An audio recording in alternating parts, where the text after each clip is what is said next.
Next, we speak briefly with candidates running for State Comptroller. The Democratic candidate, David Miller. David Miller, thanks for joining us on the Illinois Channel. You are now the Democratic candidate for Comptroller, so congratulations on your primary win. Thank you very much. Look forward to being the next Comptroller of the state of Illinois.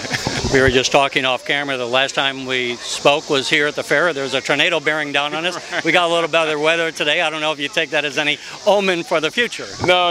It's a beautiful day today, and so we're just happy to be here. It's a great day, great turnout. This is going to be a momentous election. I think a lot of people are, you have both the U.S. Senate as well as the governor, so there should be an awful lot of attention. People may not be as focused on the comptroller's race. What are the issues as you see them running for comptroller? Well, first and foremost, the comptroller is the chief fiscal officer of the state of Illinois. And right now, more than ever, everybody, whether it's a state or whether it's an individual's pocketbook, has to do more with less. So finances are very, very important in this national recession that we're in and the problems that face the state of Illinois. My expertise is being a dentist for the past 21 years and running a business and still practicing dentistry, and being able to accomplish things in the legislature brings me a unique background. I'm a dentist, not a career politician, and I think that separates me from all. But most importantly, we have to have our budget transparency. With the past two governors that are now convicted felons, the mere fact of the matter is that transparency and open government would have maybe provided some inlight before, some sunshine before any of this would have ever happened. So that's very important. I propose having our state salaries as constitutional officers and elected officials online, something that's not been done, easily accessible. Our budget should be online, transparent, and interactive, so somebody creatively may have an idea whether to consolidate government or to have some way of reforming government, can have a good suggestion. That's when I want to use the technology that's available now. And the last thing we want to do is penalize companies that don't play and aren't good corporate sponsors. If somebody is not illegal dumping or not being a good corporate steward or giving themselves golden parachutes, then we can at least get them to not pay. And similar to what Heinz did and preventing the purchase of prescription medication from Canada. You're running against a woman who has statewide recognition. She ran for governor, Judy Topinka. She was the state treasurer.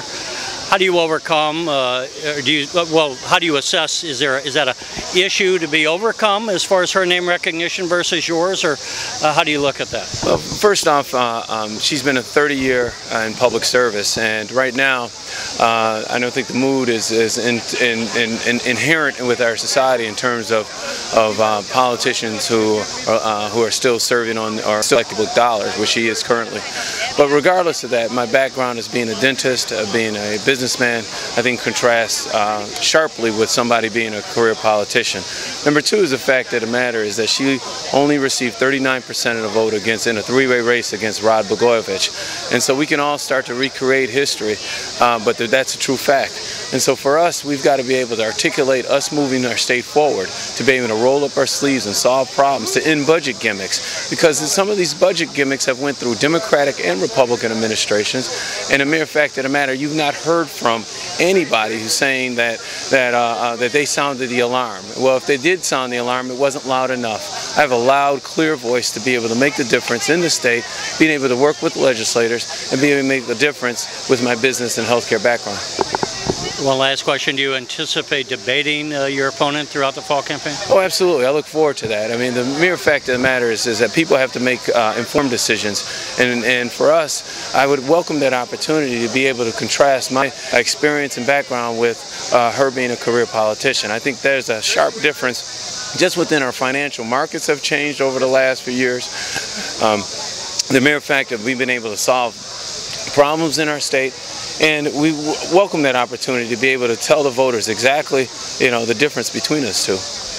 Well, maybe we can get a chance to talk more in depth, but we appreciate you taking the time today. I appreciate it. Thank you for having me. Thank you. Follow all the action of Campaign 2010. Keep track of the campaigns for the United States Senate, the Congress, the Illinois governorship, and all the statewide races. Watch in-depth coverage on the Illinois Channel and on our campaign website at illinoischannel.org/campaign2010.htm.